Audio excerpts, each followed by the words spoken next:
Today we've got a great story of getting revenge after rumors were spread. We'll get into that in a bit, but first, mother-in-law kept guilt-tripping me for not eating her Indian cooking, so I started bringing my own dishes and giving her the same treatment. Now she's suddenly not hungry too. My Indian mother-in-law thinks that she is the best cook in the world, and that everyone, including her son and daughter-in-law, should beg for her cooking. Well, culturally, I'm not used to a lot of Indian food because of the spices, but I will try to eat the ones I can enjoy. A lot of times I'll politely tell her that I'm not hungry or I'll munch on some, but sometimes that's not a good enough response, and she'll start guilt-tripping me with, "So you don't like my cooking?" or "Everyone loves my food, why don't you?" My significant other usually will jump in to stop her, but it always puts me in a weird spot since on day one of meeting me, she told me point blank that she doesn't like Chinese food. I'm Chinese, and it kind of threw me off because there are so many varieties of Chinese food, and for her to just say that she hates the entire category seems odd to me. So I recently started bringing food I made whenever visiting her and telling her how excited I am to cook for her and that I hope she likes my cooking.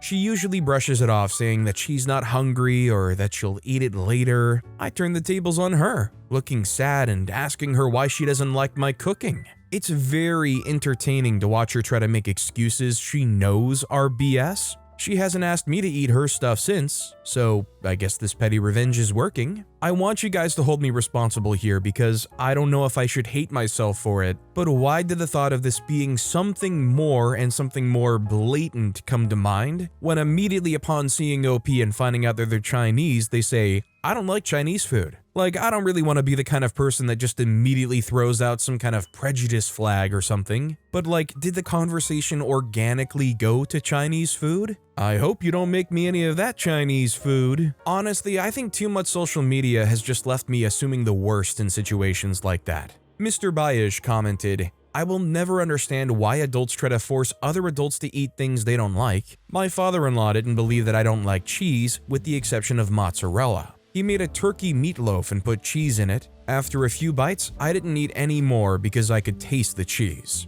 The next few times he made turkey, he also made ham for me. The last time we came to dinner, he saw me eating turkey. He said, 'I thought you don't like turkey.' I told him, 'No, I don't like cheese that you put in there.' He sheepishly said, 'Oh, okay.' I'm a grown man. I'm pretty sure I can determine for myself what I like and don't like. Also, hi, I'm Steven, and if you guys enjoy crazy stories of revenge, why not hit those like and subscribe buttons down below? Our next story is, my coworker loves taking credit for other people's work. Then he got exposed. I work as a software engineer, and in my team, we follow the usual process of writing code, reviewing it, testing it, and deploying it. One of my coworkers, Steve, had a habit of taking credit for other people's work in front of management. He isn't a bad developer, but he loves making it seem like he was doing more than he actually was. I'm quite introverted, so I usually don't speak up in meetings unless I have to. Calling someone out directly doesn't come naturally to me, so I usually just let things slide. During a big project, I spent days fixing a complicated bug. The problem ran deep and the fix had to work across different parts of the code. If you hadn't actually worked on it, it was pretty hard to follow. After a lot of testing, I finally got it done. At the next team meeting, before I could even say a word, Steve jumped in and started explaining my fix as if it was his. He kept saying things like, "We decided to," and "our approach was to," making it sound like he was the person behind it. I was annoyed, but I kept quiet. The next day, another bug popped up in the same area of the code. Our manager turned to Steve and said, "Since you worked on this, can you patch it?" And that's when the fun started. Steve froze. The thing is, if you didn't actually write the fix, it wasn't easy to understand how it all fit together. He had no idea where to even begin. He tried stalling and even sent me a message asking if I could explain the logic of the code real quick. I told him that I was busy at the moment and that I would catch up with him later on. I didn't. After 5 hours of struggling, he finally admitted in the team chat and wrote something like, "Actually, I didn't write this part. Maybe OP can take a look?" I replied, "Of course, I'll check it." 10 minutes later, I had it fixed. Our manager came over and congratulated me. We were chatting for a bit, and before heading off, he made a deliberate comment about how great it was having someone who actually understands what we were working on. Steve didn't say a word. Freak you, Steve. Yeah, OP, I like that attitude. From another Steve, freak you, other Steve. I definitely get the concept of trying to make yourself seem as irreplaceable as possible, but not at the cost of getting anybody who actually does the work silently and efficiently, putting you silently and efficiently in their crosshairs. Iramis commented, I had a guy that did this, used to remove a blank line in code so he would have a commit. He did it to almost everyone. Then he tried to do it to me. I scorched him in front of everyone, grilling him on the fix. Then took the screen and pulled up his blank commit. It was fun watching him explain that. Our next story is, no more fast food litter on my lawn. This was the pettiest of petty revenges, but it made me happy. A few years ago, we kept finding fast food litter on our lawn. The paper bag with all the wrappers and cups inside. We live on a somewhat busy street, so we figured it was some jerk tossing it out their window and driving by. Then one day, I was in the front room when out of the window, I saw the teenage boy next door pull up, get out of his car, and drop his fast food bag on our lawn as he walked into his own god-dang house, where there is, I assume, a trash can. He also had left his car window slightly open. So I went outside, picked up the bag, and poured its contents through the window. The soda cups still had a little bit in them, so hopefully those spilled on the seats. Then I balled up the bag and put that in there too, and I stormed back inside. He loved his car more than most members of his own family, and he must have realized who had done that, or maybe saw from his house, because he never tossed his trash in front of our house again. I feel like I quite often say I don't really know what they were expecting, but come on, what was this guy expecting to have happen? I feel like almost everybody these days have at least like a video doorbell or something, maybe even like a dash cam in your car. Chances are somebody's going to see what they did, and what is the owner of the house expected to do if they see that happen? They're just gonna go, oh, those darn kids again, guess I gotta go clean up my lawn. No, you're gonna get that stuff shoved back through the cracked open window, or you're gonna get it like pinned underneath the windshield wipers or something. Wibble Wobble J commented, our neighbor's cat used to crap in our sandbox despite my mom trying everything to stop it. Neighbors were druggies and couldn't care less, despite having kids themselves, so my timid but ticked off mom started dropping it over their fence into their pool. Neighbor comes storming over complaining about cat crap in their pool, and mom just said, that's weird, we don't have a cat, and shut the door. Our next story is, you live by the speakerphone, you are shamed by the speakerphone. I worked in a cubicle farm. There were 4 rows of 4 cubicles. There was one coworker who never used the handset on his phone. Every call he made or received was made using the speaker. He also tended to shout into it, even though it wasn't necessary to raise his voice to be picked up by the microphone. There had been a few complaints from some of us to him, but he ignored them. One Monday morning, he called a doctor's office to report that he was having urinary troubles. He made an appointment for the next morning at 9 o'clock. Then he called our boss to say that he would be coming in late tomorrow. All of this was broadcast via his speaker and loud voice. I talked my wife into calling his extension the next morning while he was at the doctor's office to leave a message using a script I wrote out for her. She did, and left the message on his voicemail after blocking her caller ID. When he arrived at the office after the doctor's appointment, he started listening to his voicemail messages on speaker. The first was work-related, but the second was the one my wife left for him. It said something like, Mr. Smith, this is Jane from Dr. Smith's office. We need for you to come back here today if possible. You were supposed to give us a urine sample, not a semen sample. He quickly punched the end call button, but it was too late. The whole cube farm erupted in laughter. He knew that it had to be one of us, but didn't recognize the voice. He never used the speakerphone again. I imagine most people would agree with me when I say that what OP and their wife did here was a necessary evil. Like, for people who take like the subway or a train or a bus, you hate those people who use that as like their personal DJ booth. I can't imagine at work of all places having to listen to this guy's monotony. Ain't nobody want to hear Jackson call up their doctor to schedule a urine test? Hey doc, I'm gonna be honest, it kinda burns sometimes. Can I get an appointment soon? Does OP's company have HR? Cause I've got a complaint to make. John6233 commented, I was taking the train to a nearby city, about an hour trip. A guy across from me was scrolling on his phone with the volume on full, not even watching something consistently. The sounds changed every few seconds. I looked over at him and politely said, "Would you mind turning your volume down?" He said, "Why?" Clearly not expecting me to say anything back. But I calmly explained, "Because we're in a public place right now and you are the only person making noise, so I figured I would ask," which actually made him turn his volume off, not even down. I was kinda surprised it worked, honestly. No drama, no further discussion, and he got off a couple stops before mine. Our next story is, "Dogs off the lawn, please." The post about the fast food on the lawn reminded me of an incident in my childhood. We lived in a subdivision at the time, big neighborhood. This was the late 70s. Dogs still roamed free in the neighborhood and would stop and take a crap in our front yard. My parents knew which dogs and who the owners were. They put in several pleas to control this to no avail.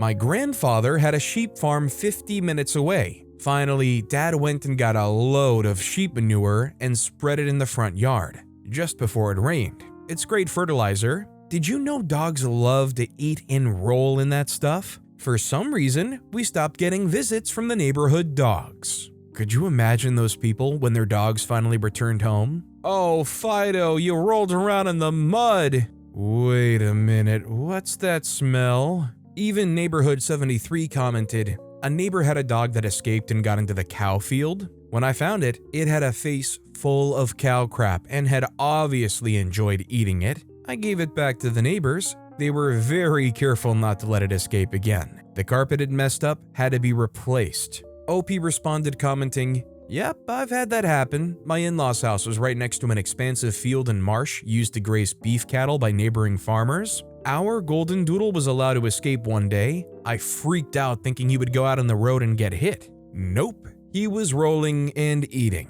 My wife and the sister-in-law who had let him out spent the afternoon cleaning him after." Our next story is, "Illegal dumper thinks house is still empty, gets trash returned for free." Over a decade ago, I rented out a house that had been vacant for a while. It was an old lady's house who had passed away a couple of years ago. Her elderly daughter lived almost an hour away and had been trying to rent it out instead of selling it because the house value was still low, because the housing market had not recovered after the 2008 financial crisis yet. Woke up trash day only to see 2 large black garbage bags at the end of the driveway next to the garbage can. What the freak? Went outside and decided to rummage through them. Fortunately for me, the dumper was dumb enough to leave a piece of mail inside one of the bags that had an address on it. Looked up the address online. Lo and behold, the address was only a mile and a half away. And since I was unemployed at the time, I had plenty of time to drive over there and give them back their trash. Wrote down the directions on a piece of paper since I didn't have a smartphone at the time and wouldn't get one until almost 2016.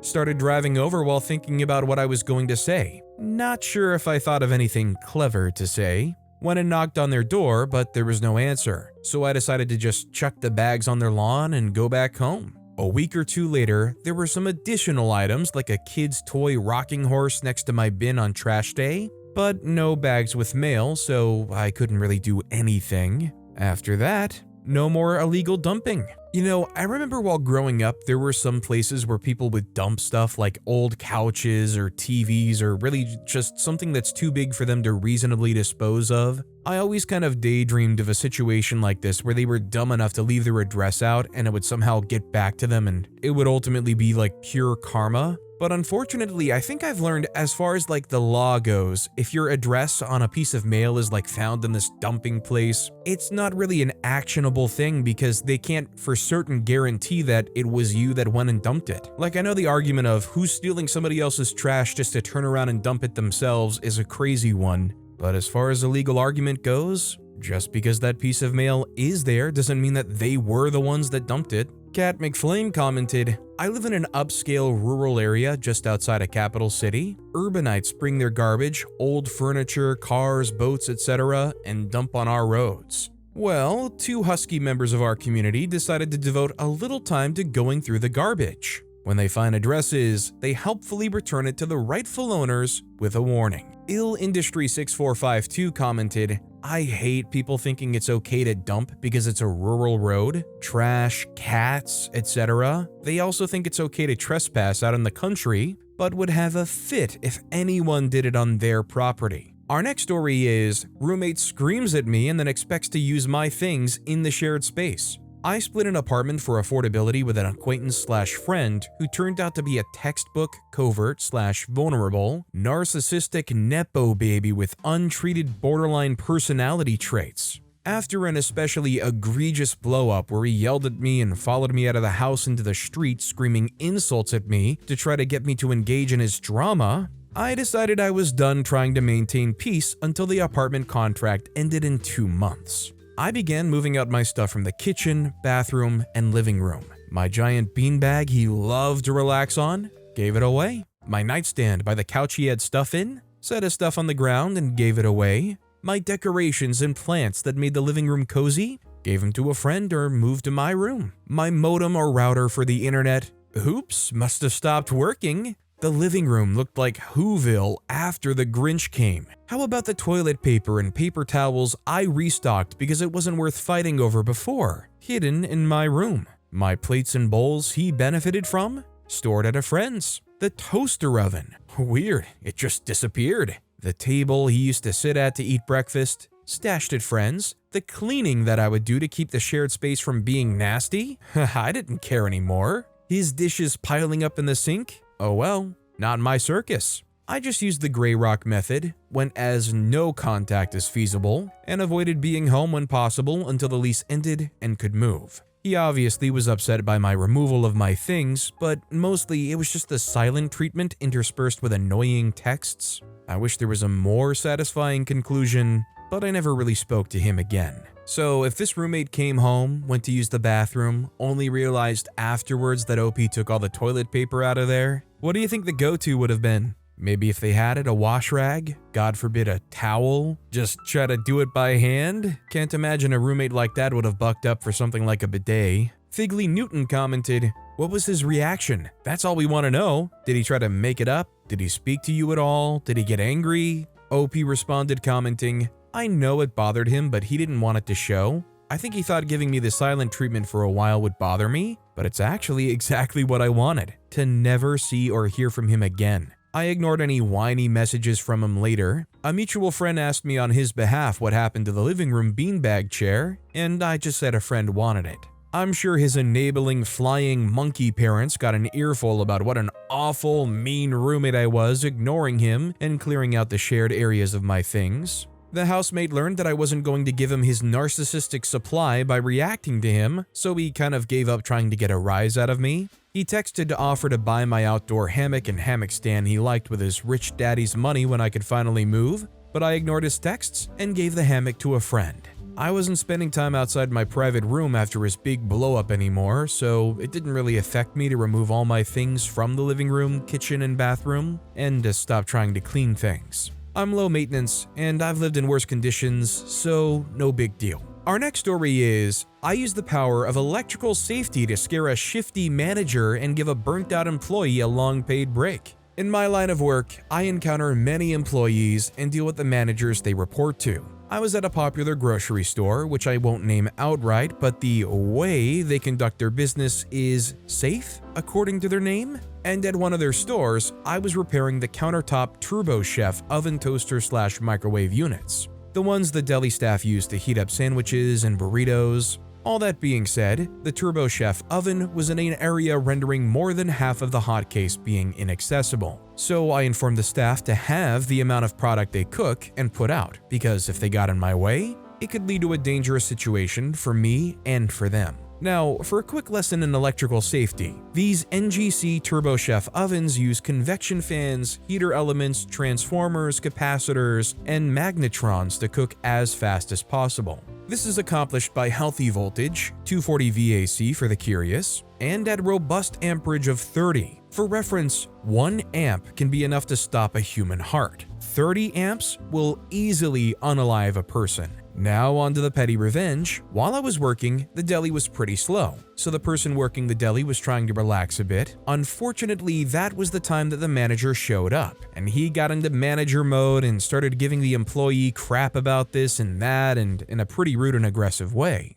I stopped my work and interrupted the manager mid-tirade. I said, "The employee cannot do any work right now. My company's policy requires that employees stay out of our work area and wait until we say it's safe to resume work. I told her to wait until I'm done because if she came over here and anything happened, the electricity I'm handling is lethal. If she resumes her work while this is a live circuit, both of our lives would be in jeopardy and we could easily be ended in seconds. I delivered that spiel with intensity halfway between a cop and a disappointed parent, and the manager said, "Okay, just be safe," and sheepishly sulked away. The employee said thanks and went to sit behind the cold case and be on her phone, and I spent an extra hour and a half on the call, even though I didn't need to. Hey, if OP can just choose to spend an extra hour and a half on call doing whatever work they need to and getting paid for it, and it's not going to come back on them later, I don't blame them for giving them and the other person who goes to sit by the cold case a break for a while. McJimbo commented, "My ex worked in prototype finishing and learned the hard way that sandblasting a PVC pipe will charge it right up with static. And leaning in front of the open end will turn it into a zap cannon." Our next story is, "Make up lies about me, you don't get loan postponement." I was in a situationship and we became exclusive for 3 months. He asked me for a $2,000 loan to buy a car and would pay me $200 a month. He broke up with me 2 months later because he wanted to pursue an old high school girlfriend, but he wanted to keep seeing me too. I found out that he told her that he didn't like seeing me, and the only reason he still saw me was because I loaned him money. Dumb woman believed that BS, and when the loan was paid off, he'll stop seeing me. He also told her that I randomly show up at his apartment. The truth is that he asked me over every time, like 2 to 3 times a week. One month, he called in sick 2 days in a row because he was hungover. A couple weeks later, he sprained his pectoral muscle and took a week off work without pay. He asked if he could put off that month's payment. He was going to be short on rent and other bills, and he wouldn't have asked if he had taken a week off to fool around. I said no. I reminded him that he did fool around. He called in sick 2 days in a row that month, and several months prior, he used up his PTO to take a week off to stay home and drink. At the time, I told him that he shouldn't have done that because he might need PTO for an emergency. Dude paid me for that month and then blocked me. Whatever, I just wanted my money back. Now, I'm not saying that you can't loan $2,000 to somebody that you're 3 months into a relationship with, but I feel like it's a pretty safe bet to say you really shouldn't. You know what? I feel like that's a great Family Feud question. I can imagine Steve Harvey up there like, "How many months should you have been with your partner before you would loan them $2,000?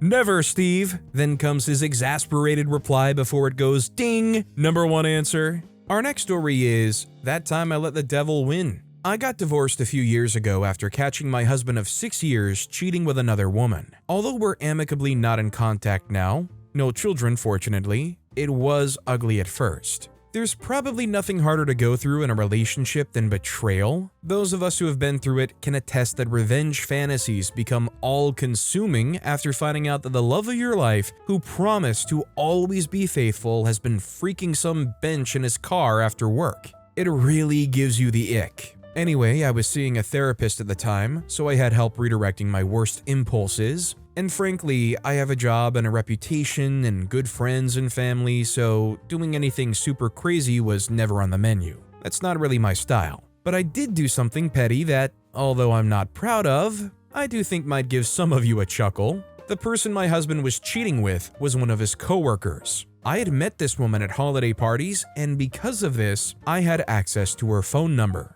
After confronting him and fighting about it and all that nonsense, the one revenge fantasy I gave into was this. I systematically signed them both up for dozens and dozens of unwanted marketing texts from every random place I could find. Political parties, HVAC companies, realtors, car dealers, fast food restaurants, nonprofits, radio stations, public health organizations, weather alerts, news sites, petitions, online retailers. If it had a sign up for text alerts form on the website, my husband and his girlfriend got signed up. Later on in the divorce, when things had cooled down, he told me it was incredibly annoying and took them a couple of weeks to unsubscribe from all of them. We all have the proverbial devil on one shoulder and the angel on the other. This time, I let the devil win. Honestly, I just think the guy should be happy that all that he had to deal with was annoying spam calls and whatnot, and that OP didn't do something that was a little bit more devastating to his life. Take that as essentially a free pass for being an awful person to your partner and run off into the sunset with your new fling. Hope it works out just as well for them. Plumpat61 commented, I came from out of state to rescue my sister from an abusive situation. Not only did I help her move out, but I took every single remote to everything. Not just the batteries, but the actual remotes. Our next story is, spread rumors? I can do a whole lot worse. So for a little context before I get to the revenge, I, 22-year-old male, and one of my best friends, 21-year-old male, have been friends for nearly a decade. We both shared the same group of friends at a venue we both attended, but most of them were closer to him and had known him for longer than they had known me. We had, prior to this revenge, had a disagreement with him claiming I had lied about something which he wouldn't even tell me, as well as me calling him out for being constantly hours late whenever I arranged to spend time with him, and me finding out that he was leaving me out of group hangouts secretly. Now, I found out that after our argument, he went around the venue spreading rumors. Mind you, he could not find a scrap of evidence of anything. Now, I asked the staff of the venue we attended to ask him to stop, but forgetting that they were close friends of his, they made up excuses which they refused to tell me and banned me from the venue. Here is where the revenge begins. First, I got in contact with a lawyer who drafted and sent him a cease and desist notice. He initially responded to accuse me of faking the letter, but was sent a signed email copy and asked by the lawyer to advise to his position, at which point he left my lawyer unread. The next day, I found out that he was still spreading rumors. So, unknown to him at the time, I took screenshots of a year's worth of texts and was given the phone number for the Department of Fraud. As it turns out, I had collected information about him taking study assistant payments for the entire year while not attending class. That alone means he has to pay back $10,000 plus a substantial fine, as well as potential prison time. Second, I had texts from him admitting to drug use and distribution from the house he rents with a few former friends. So I of course sent these to the police and had a long phone conversation with them about his drug usage. Luckily for me, using some of my connections, I found the address and contact information of his landlord, and I'm arranging to send a detailed letter with all the evidence. Third, I had texts of him admitting to drinking and driving, and he's now being watched by the police on weekends when he goes out. Because on top of the drink driving, he's lost his license prior due to speeding and causing an accident. Now, to add to the revenge against him, I felt the need to take revenge on the venue manager who ignored the harassment against me, and instead kicked me out to spare his friend's punishment. So I found 5 people willing to testify that this manager uses the venue to buy and sell drugs, has told people to drink and drive in order to get more sales, as well as spiking sober people's drinks with alcohol. On top of recording 5 statements from different people and sending them to the police, I also filed a liquor complaint form and sent that to the appropriate authorities. Now, to add to this even further, I found out who lied on my former friend's behalf to get me removed, and who was spreading rumors about me, and found screenshots and people willing to testify against them about drug dealing and various other incidents. Now it's just a waiting game. Now, for those of you who think I may have gone too far by getting him in trouble with the government for fraud, the police for the stuff, I sent him a personal letter with a lawyer's statement saying that I would not proceed with charges of any kind should he apologize and tell the venue staff he lied in order to get me removed. But as he left me unread, I see that as warning ignored. I'll be happy to answer any questions. Edit, to clear something up, when I told him I wouldn't press charges if he apologized, I meant that I wouldn't press a personal harassment charge. Getting him in trouble for his illegal actions was separate, and I had that set in motion already. I will happily update this post should anything significant happen. However, I don't expect a lot, as everyone from that place is ignoring me out of some level of cowardice or fear, and to be honest, I don't blame them. Most of them know it's best to keep out of it to save themselves from incurring similar troubles. Something I forgot to add was that I sent a text and a letter to the establishment's owner, and he has yet to respond. He is aware of his staff dealing and spiking people's drinks and has been for years, so I added his name to the police report. So my only question here is if OP was a witness to all of this stuff, and they're out here reporting all these people and trying to get all of these people taken down for all of this, clearly awful behavior, is OP not implicated in any of this in some way? I mean, I'm saying this because a lot of this stuff sounds utterly crazy for OP to just like know about and be able to report and also make like a Reddit post. Like something that far with like this little ring? Forget revenge, I wouldn't want to make like a Reddit post and put like a potential target on my back. It just, sounds a bit out there is all. Accomplished Emu591 commented, "This reads like a creative writing exercise. This revenge would not be at all petty. If this were true, there's no way in heck you could do all of this finagling and investigating without tipping your hand. No way this stays secret with so many people involved.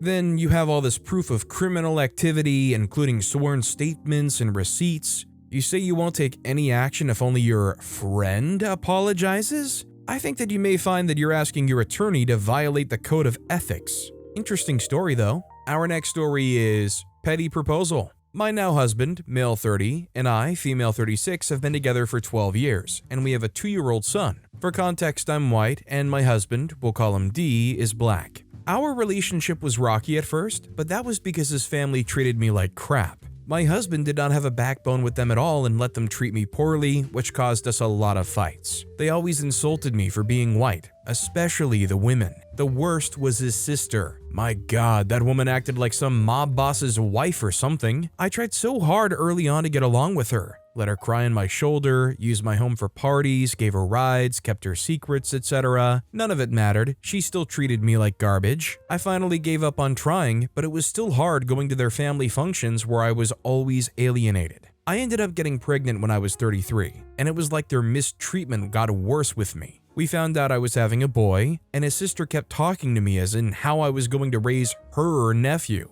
In other words, he wasn't allowed to be white, act white, look white, blah blah blah. Out of nowhere, my husband told her and the whole family to back off of me and stay out of our business. I was shocked and proud that he finally stood up to his family, but it only made things worse. His nephews would come over and call me names when he wasn't looking and also subtly destroy or steal my belongings to where I couldn't prove it was them. We stopped having people over at our home because of it. His sister would tell the family that I have D on a leash and spread rumors about me controlling him. She even tried breaking us up several times. We quit participating in his family functions because of it. I was almost at the end of my pregnancy when D asked me if we could go to his sister's birthday party, an event she went all out for with renting a hall, having it catered, and with a DJ. I wasn't interested, but he thought it would be good for me to get out of the house and promised that we would leave after an hour. I caved and we went to the party. The party was okay and I sat with the black sheep of the family where no one could bother me. Next thing I knew, my husband was on the microphone. I thought he was going to make a speech for his sister, but then he called me out to the center of the dance floor. I was mortified. I thought maybe he had too much to drink? Next thing I knew, he was on one knee proposing to me. I was in tears, I was shocked, and of course said yes. After we got home, I asked him if his family was mad that he proposed at his sister's party, and D looked at me and said, "I hope so. I've had enough of the way they treat you. The only reason why we went to their party was so I could propose to you and ruin their night at the same time." He apologized for not standing up for me enough in the past and hoped that I wasn't mad that he proposed this way. You know what? I wasn't. Was it petty? Yes, but I took it as his way of showing his family where I stand in his life and exactly where they stand, in the background, minding their business. After that, his family stopped harassing me. We're not close by any means, but there's no more drama,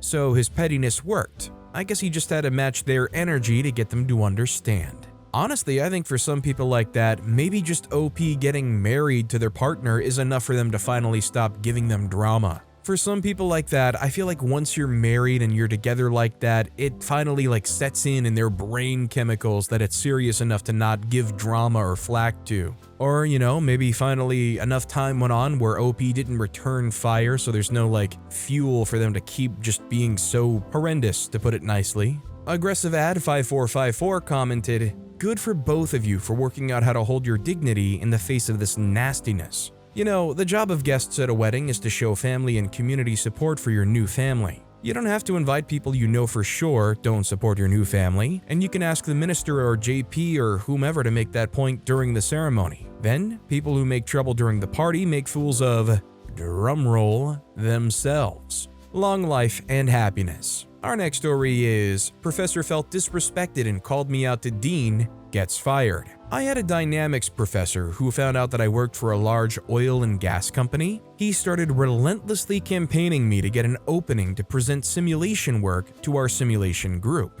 The day he finally does his presentation, my colleague called me furious. His presentation had been so poor, my colleague's boss was furious. I had him call in his boss and explain the bind I was in with my professor and apologized. That night, we got back graded exams. I did fairly well, but many didn't. As he was handing out exams, he was ridiculing people's answers and methods of trying to solve the problems. I was getting more and more ticked as time went on. When he berated a sweet, shy girl that reminded me of my daughter, I flipped. I said some things I wasn't too proud of, grabbed my stuff, and left. I dropped the class before I was out of the building. The next day, I got an email from him to the dean and myself about my disrespectful behavior. I responded that I was very unprofessional and apologized for my behavior. I went on to explain that he had damaged me professionally that day with his performance, and watching him mock students made me lose control of my anger. I also referenced cases that stated that he was soliciting a gift,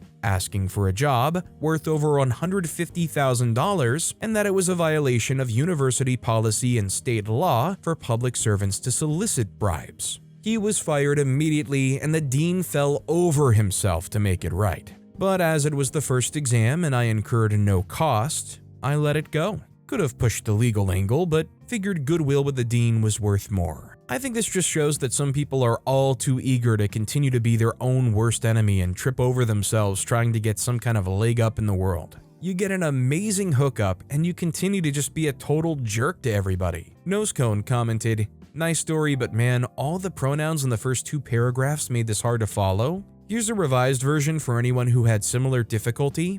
I had a dynamics professor who found out I worked for a large oil and gas company. He started relentlessly campaigning me to present his own simulation work to my company's simulation group. I got him an opening, but the day he finally does his presentation, my company colleague called me furious. This professor's presentation had been so poor, my colleague's boss was furious. I explained to his boss the bind I was in with my professor and apologized." Our next story is, my ex-mother-in-law sent her church friends to harass my daughters and I have now exposed her family to her church community, and she's getting shamed and shunned at church. My 46-year-old female, daughters, 17 and 15, have a strained relationship with my ex-husband's parents, 78-year-old male and 80-year-old female. My ex passed away in an accident last year, and we've had some major family drama since due to his cheating and him leaving 2 boys born with his affair partner orphaned. She also passed. Part of the drama has been my ex-in-laws trying to get custody of my daughters and them also trying to live with us. First one we're going to court over, second one will never happen. Where we live, there's a weekend market with fresh produce, eggs, meats, and other products straight from farmers. This week was extra special since it was my youngest's birthday. Since her party is later in the month, I decided to give her a budget and set her loose on the market to get whatever she wanted.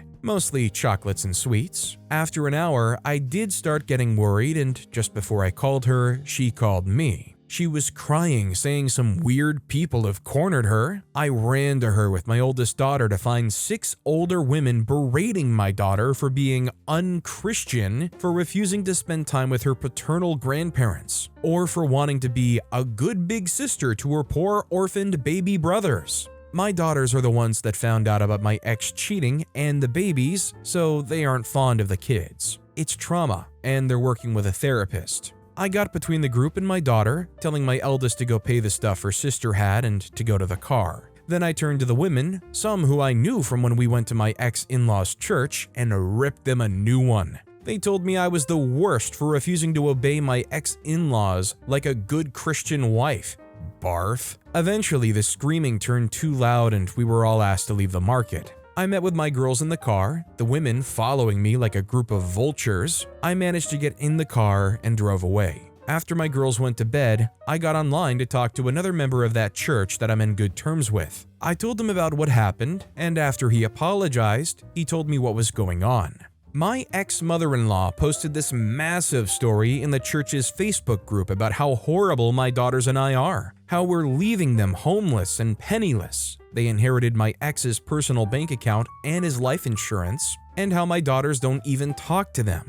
She also accused us of being the reasons she lost her grandsons. The boys are now living with distant relatives of my ex-husband. Basically, it was a sob story worthy of a Hallmark movie. And of course, they were getting all the love and support from the more extremist members of their church. This church and its members are a bit annoying, especially with LGBTQ+ topics, but they have a small saving grace. They are incredibly strict about cheating. It's a big no-no, be it from a husband or a wife equally. Now, how did she get around blaming me about affair children without exposing the cheating? She claimed the other woman was our surrogate, since I was unable to have more children, then said that I didn't want the babies because they were boys, which is absolutely disgusting to be accused of. Well, I decided it was time to clean up this mess, and since I was mid-divorce when my ex died, I had all the evidence needed. And since the divorce wasn't completed, I don't have any legal ramification for releasing all the evidence.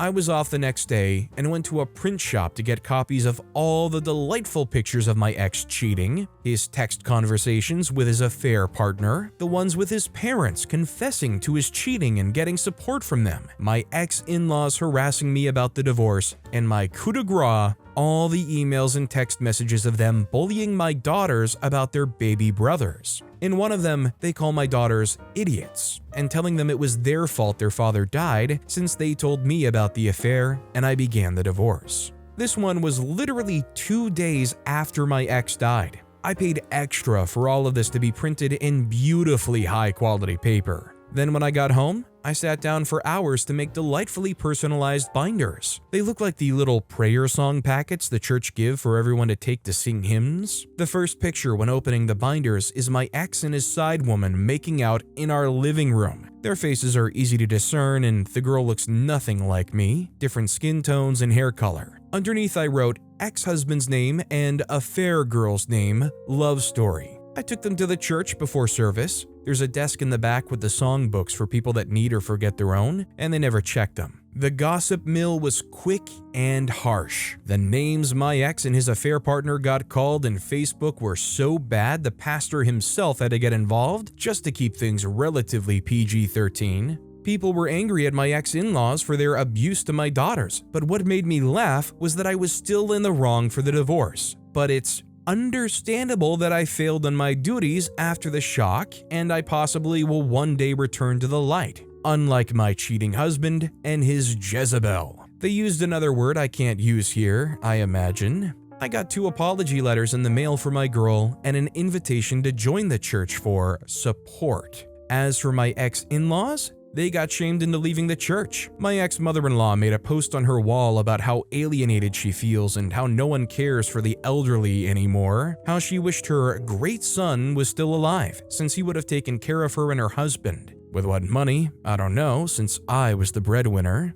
Explanation on the will: my ex-husband had a will that named his parents as the beneficiaries. As far as I was aware, he had told me he had named our daughters, not them. I never pushed for me to be the beneficiary, as my own will has my daughters as the beneficiaries, not him. I just feel for OP and their daughters that OP even had to go to the lengths of doing all this just to prove to this heavily blinded community that OP isn't this horrendous, awful heathen of a person. That OP had to go out there and print out all of these pamphlets so that this group of Christians don't harass these 17 and 15-year-old girls over being monsters and whatnot. Even if it was just those daughters didn't want to have those relationships with those half-siblings or whatnot, that would have made it okay in this community for 6 grown women to corner them in a grocery store and just lay into them? I mean, come on, love thy neighbor. Harry Horrocks commented, "So fun fact, somebody did a story of estranged parent forums and estranged grown-up children forums to compare and contrast the attitudes therein. The adults always post vague stories and emphasize the emotions they're feeling. For example, ex-child won't talk to me and this makes me feel bad. The children post evidence. For example, this is why I don't speak to my parents, post screenshotted email chain. Our next story is, made a kid eat sand. 90s memory. This story takes place when I was young, maybe about 5 to 7 years old, female, somewhere in there. I lived in a house across the street from an apartment complex. There was a little playground area directly across. Like, my mom could have had eyes on us while we played and talked to her friends on the phone or whatever while still keeping tabs on us. I got permission to go to the playground and went over and was hanging out with some apartment kids, as I called them. Most of the kids left and I was alone with a kid, male, my age. Let's call him Quentin. He was kind of a bully and just like mean for no reason. I have no idea why, but that's what I remember. I wanted the tall swing. Like when the bigger kids would loop the swing around the metal structure thing and make it taller, so did he. We argued a little bit about it and he eventually called me a mother freaker. I didn't know what this meant at my age, but knew for sure it was a bad thing to say and felt super offended. He also pushed me off the swing when I went to sit down. My parents always taught me to stand up for myself. I also grew up with brothers, so like toughness for me was super important. So little me decides to completely dominate this kid. I push him to the sand and start to take palmfuls of sand, probably so dirty and just a cat litter box really, into his mouth. Like him face down with me straddling his back, WWF crippler crossface style, and just start shoving sand into his mouth. I was saying stuff like, "Don't talk to me like that," and "Don't push me around," and "Eat sand." I eventually, probably a few scoops after, let him get up and he runs off crying into the apartment complex. I return to my house across the street, think nothing of it, go to my room to play with toys or read or whatever I was doing. Doorbell rings. My mom yells for me from down the hall. My full name. First full name. I usually go by a nickname, middle name, and I'm like, yikes, I'm in trouble. My mom never called my full name unless I did something bad. I hate getting in trouble. I tried really hard to be like a good kid. I sheepishly go to the front door to meet my mom and she looks super mad. There's a lady at the front door also looking very mad. Quentin is also with her, looking like really pleased with himself. So I assume it's his mom. My mom asks me what happened at the playground. I say Quentin was being really mean and pushed me off the swing and called me a mother effer, and so I made him eat sand. I was expecting to get into trouble. But instead, I saw kind of a surprised look on his mom's face, and she sort of glared down at him and he started crying, saying I was bullying him. His mom was mega mad, took him by the arm and apologized to my mom and marched him back to the apartment complex. I was awaiting punishment, like so scared I would get in trouble, but she closed the door and told me that I would always be in the right for defending myself, and that it probably wasn't the best thing to do, but she understood why I did it. So, no punishment, and made a kid eat sand for being a total jerk to me for no reason. I can't not help but read the story and picture to myself some like coming of age movie where they finally like have enough courage to stand up for themselves and they finally attack their bully and they're shoveling sand in their mouth. Eat sand, eat sand. They're just like lost in a blind rage. It kind of reminds me of like a Christmas Story where the main character finally beats up his longtime big bully Scut Farkas. Rather Warm commented, "Years back, my 4-year-old son and friends were playing with little shovels and pails in the park's sandy area. An older 7 to 8-year-old started hassling them, trying to take their toys, and without missing a beat, my son flung a complete scoop of damp sand into the bully's mouth, just as he opened it to take a breath. Poor kid was choking coughing for a while. Bully's dad saw it and told his son, 'That's what you get,' while I had to tell my son it wasn't nice, while both of us dads tried not to laugh." Our next story is Slumlord Forced to Clean Up. My fiance and I owned a home near the downtown area where houses are close together and parking space is at a premium. As one of the older homes in the neighborhood, ours was one of the few that had a full private driveway. Most homes had a mutual drive or none at all. The house next door was owned by a creep of a slumlord, so you can imagine the kinds of tenants he attracted. After yet another midnight move-out, that house was full of garbage and leaves-behinds, and he had to clear out the trash to rent it out again. He decided that between the houses, he owned 2 feet, we owned 4 feet, and we had a small sidewalk to access our backyard. That was a great place to store the crap. The garbage pile was about 4 feet high, spilling onto our side and blocking our gate. After sitting for days, the garbage started attracting rodents, so we filed complaints with the municipality. After several days of no action, my fiance shoveled all the garbage back into the neighbor's house through a basement window that had been left unlatched. A few days later, we came home from work and discovered the garbage pile back outside, exactly where it had been dumped before, and filed yet another complaint with the city. Roll forward a few days, and we arrive home to discover that the slumlord had returned to do more cleanup. We didn't see him, but knew he was there because he parked his piece of crap van in our driveway. We boxed him in so he couldn't drive off. Eventually, he knocked on the door asking us to move our vehicles. My fiance gave him a choice: pack up all the junk in his van and take it away, or we would be calling the city to serve him his by-law fines and calling the police to trespass him. Guess which option he picked? I mean, I don't know if there would be like some kind of legal argument where OP did some kind of like civilian entrapment kind of thing by refusing to let them just get in their car and leave, but I figure it's probably worth a shot. I mean, from the sounds of things, it doesn't sound like the city was too responsive to begin with. So let's say the slumlord goes and puts their call and complaint in. What really is going to be the response? 2 hours time for OP to move their vehicle and let him just go? Goat Kvefe commented, "I'm glad everything worked in your favor, but calling the cops could have led them to inform you that it's considered trespass against chattels by denying him access to his vehicle,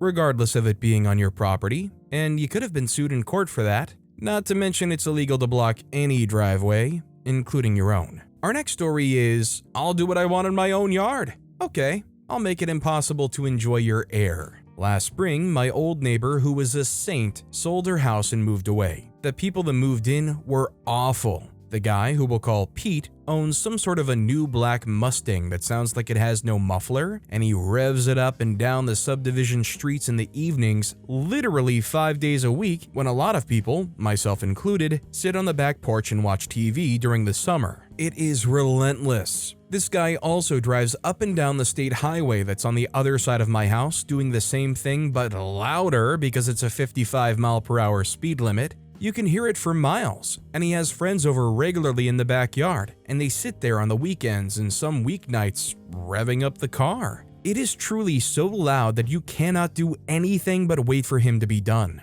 There was a big Facebook conversation in the HOA group, and a bunch of neighbors politely asked him not to do this. Pete's exact response: "I pay a lot of money for this house, I'll do what I want in my own yard, and the streets are public." Well, I didn't like that. So here's what I did next, with a little context. Our subdivision has about 150 houses on about 300 acres. It's big. Most of the properties in the subdivision are between 1 to 4 acres in size. I have a 3-acre corner. Due to an agreed-upon land split/sale 10 years ago between the HOA, all neighbors within the vicinity, and the former owners, my next-door neighbor's house is on the smallest piece of property in the subdivision at 0.45 acres. I've attached a stunning artistic representation here. Note the green borders. Those are all 10-foot privacy fences that are white vinyl. And note the little pentagon shape that comes in handy later. The only side of Pete's house not bordered by somebody else's privacy fence is the side that my house is on.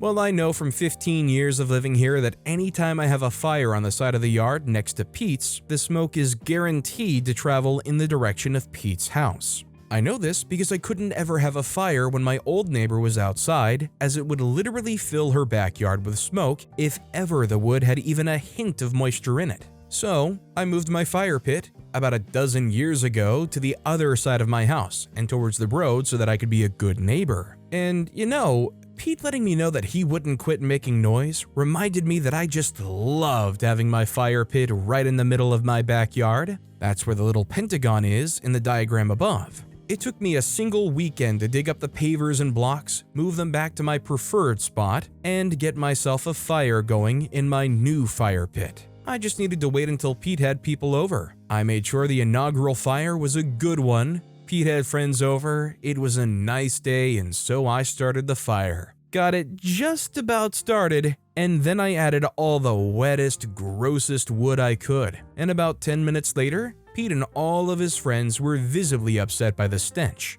so they all went in. They came back out a little later. I added more wet, nasty wood. They went in again. I kept that up the entire day, and then I added a bunch of grass clippings to keep it going overnight. The next day, still smoldering, still smelling awful, I put out a Facebook post on the HOA website that let people know that I would be continuing to utilize my fire pit as often as possible so they could bring me their lawn scraps. I had about 20 people respond in a few hours saying their clippings were all mine. I kept that fire going. My dogs are good alarms and they rush outside anytime anybody is in Pete's backyard. So I would hear the dogs scramble, go out, and add more clippings. After about 3 weeks, Pete and his wife came out and very kindly asked me what was going on with the fire pit. She very politely informed me that her hair would smell like a campfire if she went into her backyard for any amount of time, and they could smell it coming into their house through their ductwork. He said I was making it hard for him to enjoy his backyard with his friends.